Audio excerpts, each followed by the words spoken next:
रहीम। Dear students, उम्मीद है आपकी प्रिपरेशन अच्छी जा रही होगी और आप मैक्सिमम रिवाइज कर चुके होंगे। तो केमिकल बॉन्डिंग मुश्किल सा चैप्टर है, लेकिन इसमें से जो एक्सपेक्टेड शॉर्ट क्वेश्चंस हैं जो कल के पेपर में आ सकते हैं वो मैं आपके साथ शेयर करूंगा इस वीडियो में। और बहुत सारे बच्चे जो हैं वो इस चैप्टर को रिवाइज नहीं कर पाते और इसलिए इस चैप्टर के शॉर्ट क्वेश्चन बनाने पे मैंने प्रेफरेंस दी है। और उम्मीद करता हूँ कि आपने मेरी इलेक्ट्रोकेमिस्ट्री वाली जो वीडियोस हैं वो देख ली होंगी और अगर कोई क्वेश्चन है तो वो आप मेरे से पूछ सकते हैं। मूवमेंट की डेफिनेशन समझने के लिए आप थोड़ी सी डायग्राम देखें। ये एक मॉलिक्यूल है HCl, इसमें दो एटम है, एक H है एक Cl है। Cl पर नेगेटिव चार्ज होता है, H पर पॉजिटिव चार्ज होता है। और ये जो लाइन है ये Cl और H के दरमियान में डिस्टेंस है।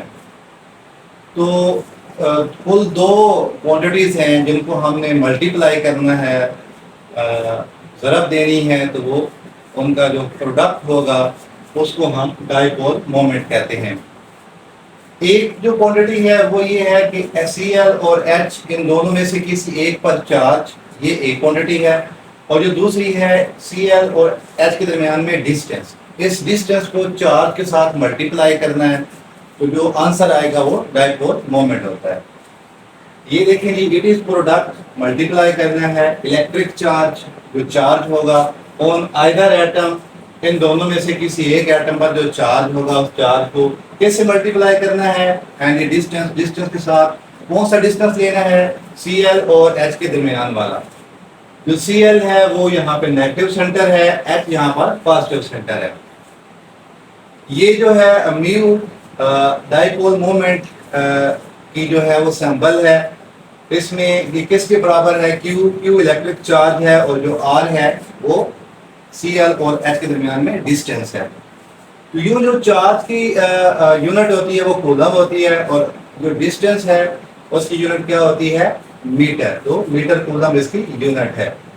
डाइपोल मोमेंट का फायदा क्या है, डाइपोल मोमेंट की एप्लीकेशन ये है कि किसी मॉलिक्यूल की पोलैरिटी बताता है कि कोई मॉलिक्यूल पोलर है या नॉन पोलर है। अगर पोलर है तो कितना स्ट्रॉन्ग पोलर है। पोलैरिटी की वजह से हम उसका मेल्टिंग पॉइंट, बॉइलिंग पॉइंट अंदाजा लगाते हैं और उसकी सॉल्युबिलिटी लगाते हैं। इस वजह से डाइपोल मोमेंट बड़ा इंपॉर्टेंट है। तो ये जो है डाइपोल मोमेंट की एक यूनिट है मीटर कूलम और जो दूसरी है वो है डीबाई। ये डी फॉर डीबाई है। तो 1 debye is equal to 3.336 multiply 10⁻³ metre coulomb. ये बहुत थोड़े से मीटर कूलम है, तो 1 डीबाई के बराबर है। इसका मतलब ये है कि मीटर कूलम बहुत बड़ी यूनिट है और डीबाई बहुत छोटी यूनिट है। ये जो डी है, डी फॉर डीबाई है।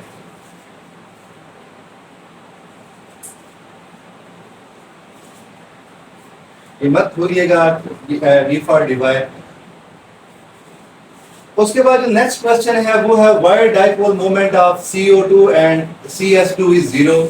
इन दो मॉलिक्यूल का डाइपोल मोमेंट 0 होता है, जबकि SO2 का जो डाइपोल मोमेंट है वो 0 नहीं होता, 1.61 डीबाई के बराबर होता है। ऐसा क्यों है?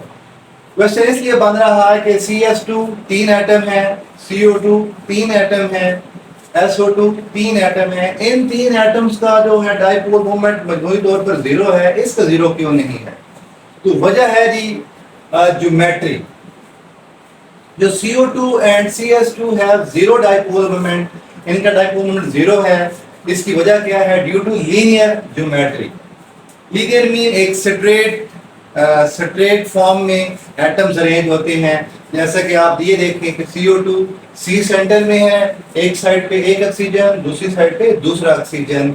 ये जो डाइपोल मोमेंट है इसका जो एरो हेड है वो नेगेटिव की तरफ होता है और जो टेल है वो पॉजिटिव की तरफ होता है। तो ये एक वेक्टर है, ये दूसरा वेक्टर है, दोनों ऑपोजिट हैं और इक्वल हैं। ये आपस में एक दूसरे को कैंसिल कर देंगे तो net dipole moment is equal to क्या होगा? 0 होगा। तो लीनियर ज्योमेट्री इसकी वजह है, in this geometry dipoles being equal होते हैं एंड ऑपोजिट होते हैं।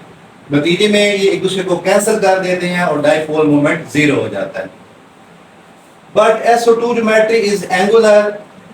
इसकी ज्योमेट्री लीनियर नहीं है बल्कि एंगुलर है, इसलिए इसका डाइपोल मोमेंट जीरो नहीं होता।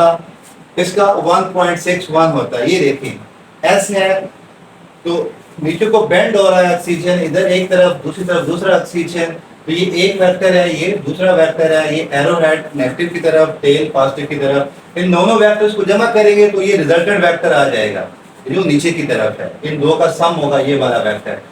तो इसकी वैल्यू कितनी बनेगी 1.61 डीबे। और इसके अंदर एक और बात ऐड कर लें कि जो डाइपोल मोमेंट है वो एक वेक्टर क्वांटिटी है, क्योंकि इसकी डायरेक्शन होती है, वो डायरेक्शन कहाँ होती है, पॉजिटिव टू नेगेटिव होती है। Rule is not universal. ये क्या होता है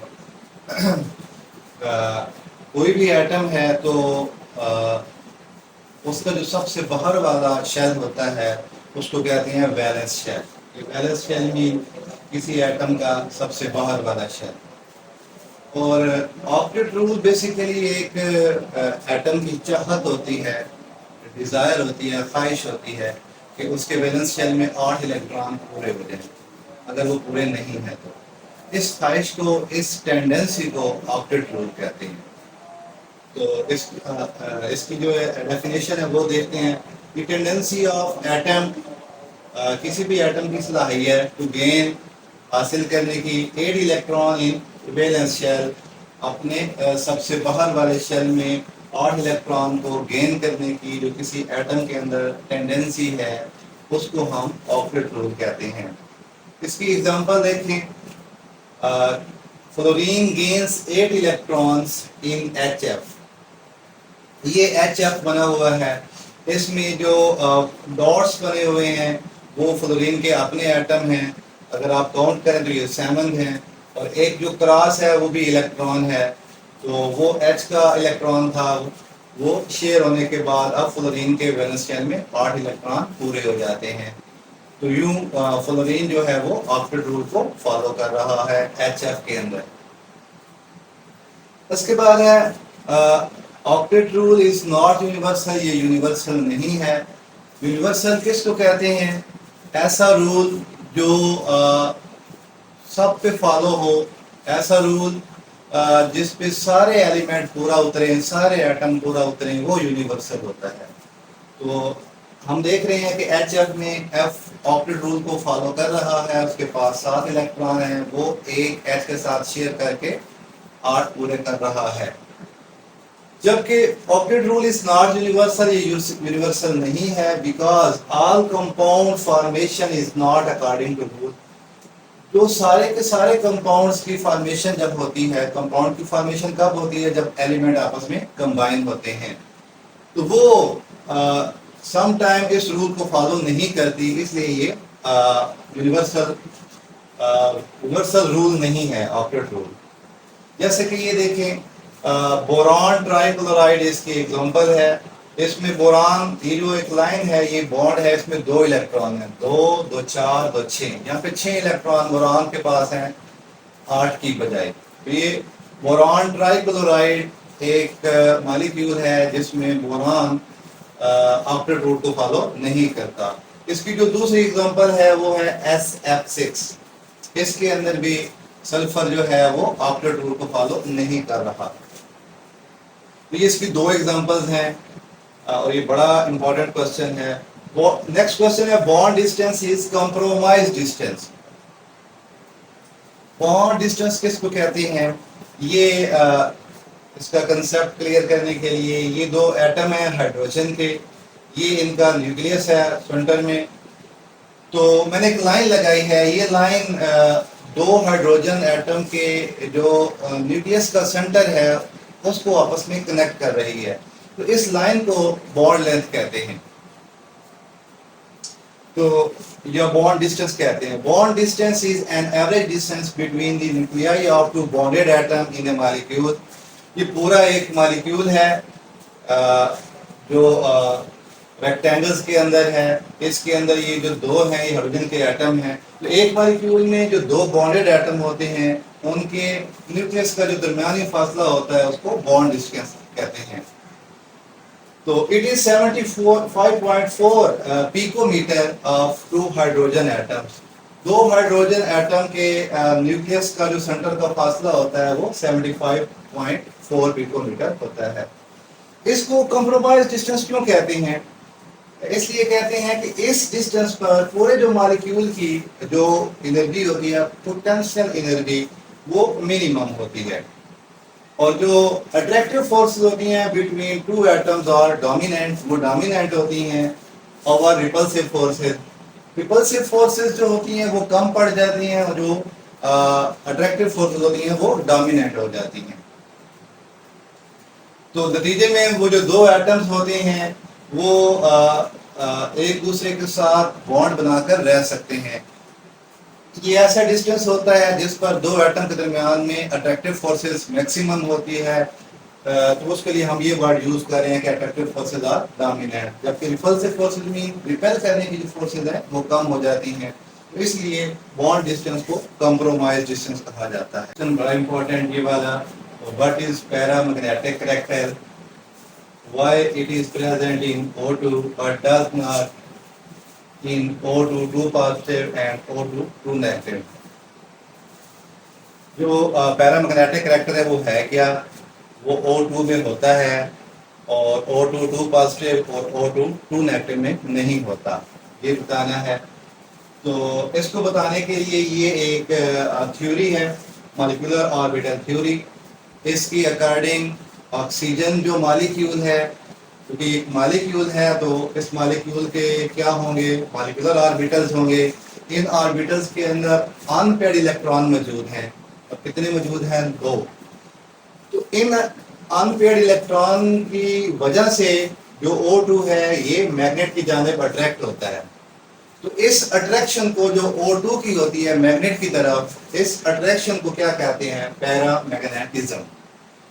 According to molecular orbital theory, oxygen has two unpaired electrons in its molecular orbital। Oxygen के molecular orbitals में दो इलेक्ट्रॉन अनपेयर्ड होते हैं, उनकी वजह से वो अट्रैक्ट होता है मैग्नेट की जानिब। तो O2 की इस अट्रैक्शन को पैरामैग्नेटिज्म कहा जाता है। जबकि अगर O2 दो इलेक्ट्रॉन गेन कर लेता है तो वो क्या बन जाता है? गेन करने के बाद O2 2 नेगेटिव। और अगर वही O2 दो इलेक्ट्रॉन लॉस कर देता है तो उसके ऊपर 2 पॉजिटिव चार्ज आएगा।